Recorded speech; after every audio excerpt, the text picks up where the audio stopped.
See, George Floyd is the Democratic Party's prototypical black man. These are the black men they are trying to create. So George Floyd has to be elevated. He has to be celebrated. He's perfect to them. He was poor. He was uneducated. He was a drug addict. He didn't have a job. He was down there begging and crying and asking the white people to not kill him. To a Democrat, to a white Democrat, this is the perfect black man. So he has to be elevated. Look, not a few days ago, Kamala Harris and Joe Biden celebrated hip-hop music. They had a celebration of hip-hop. Hip-hop culture is America's culture. It is a genre. It is music and melody and rhyme. And hip-hop is also an ethos. A music genre that calls the black man the N-word, calls women the W word and the B word, talks about misogyny, shooting police, smoking dope, selling dope, fighting, killing, acting a fool. They celebrated this genre. Why? Because this is how they see black America. They see us the same way they see George Floyd. And they have to make more of us because everywhere they rule, you know, John F. Kennedy stood in front of the Berlin Wall in the 60s and said, if you think that communism is great, let them come to Berlin. Well, if you think that the Democratic Party is great, let them come to Detroit. Let them come to Chicago. Let them come to St. Louis. Let them come to LA, Portland, Seattle, Memphis. Anywhere where they rule, you will see George Floyd's all over the place. And they're proud of them. In Baltimore, Maryland, they spend $21,000 per child for every child up there inside the school district. Not one school is proficient in math, science, or reading. But they keep it going every year. Why? Because they're producing George Floyd. But and George Floyd's vote for the Democratic Party.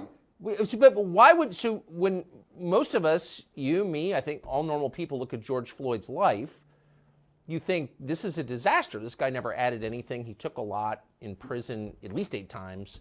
I mean, his life was a tragedy at best. Why would you want more people like that? Because he votes for the Democrat Party. And then he teaches his children to vote for the Democrat Party. And then these white Democrats can feel superior to him. Yeah. He can be controlled by them. Just like, think about an old slave plantation, Tucker, back in the day. How they wanted their slaves to act. Subservient, obedient, ignorant, you know, doing what he was told. Not asking any questions, having a slave mind, being dependent on them. This is how they want black men to be in America. This is how they want the whole black community to be. This is why it started in the Civil Rights Movement when Martin Luther King Jr. in his I Have a Dream speech said, 100 years after the Emancipation Proclamation, the Negro is still not free. He said 5 times in that speech that we were not free. It turned the Declaration of Independence on its head. Because in our Declaration of Independence, it said that our freedom was an unalienable right given us by God.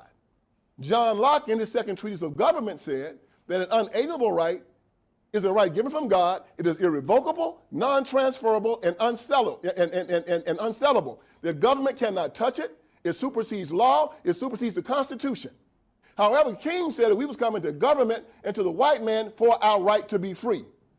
Even at the end of the speech, he said, on some certain day, we'll be free at last, free at last. Thank God Almighty, we're free at last. He said in that speech, when will we be satisfied?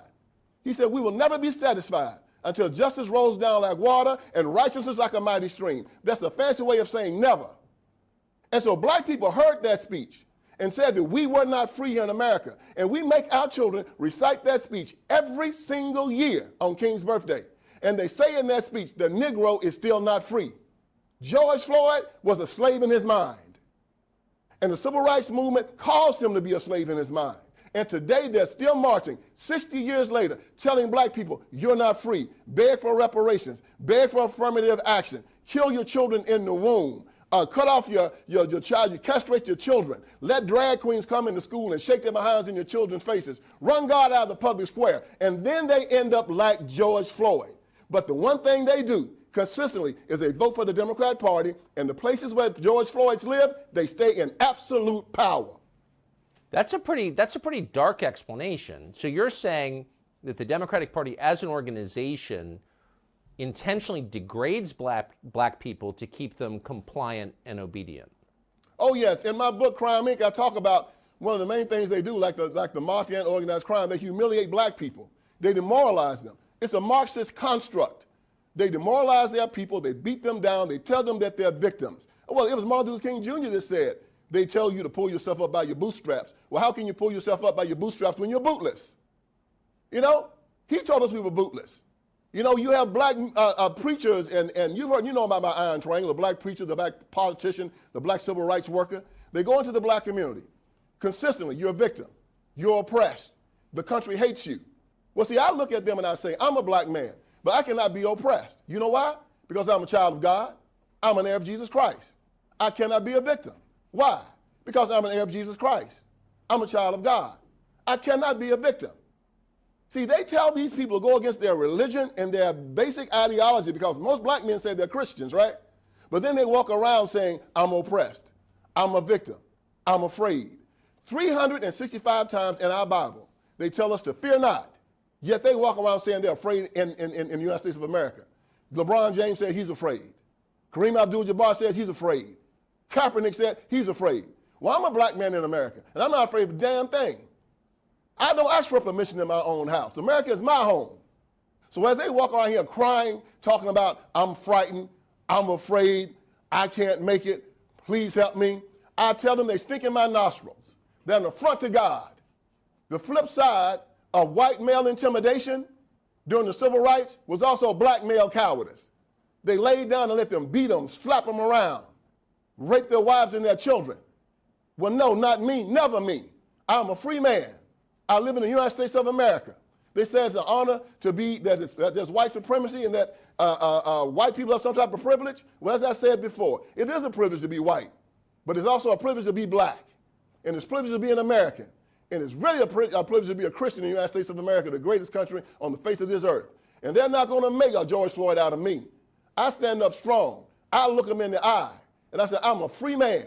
My freedom comes from God. It's an unalienable right given to me by him. You cannot touch it. And if you try it, I got two things that'll get you off of me. Jesus and my 38. Come try me out. So the Democratic Party used BLM as a domestic militia in the last presidential cycle 2020 to defeat Donald Trump. Do you expect something like that to happen again? Well, you see how they use the same tactics as Iran. Iran has Hezbollah and Hamas as their militias. And the Democratic Party uses BLM and Antifa as theirs, throwing the rock and hiding the hand. Of course they're going to do it. They've always done it. Even at the beginning, they used the Ku Klux Klan for the military ring. Now they're using BLM, they're using Antifa, they're using NAACP, and they're their suicide bombers. They're their shock troops. They're their brown shirts. They're their street soldiers. And they're going to go out there, and I guarantee you, Tucker, they're going to look over all the black-on-black violence. They're going to look over all the black men killing black men. They're going to look over all the snatching grabs and all the burning and all the fighting and looting and acting a fool. And they're going to find one crazy white cop that's going to do something to some crazy black man, and then they're going to try to burn this country down for it. That's their plan. That's their template. I hope America's ready for it, because it's coming. And it always works for them.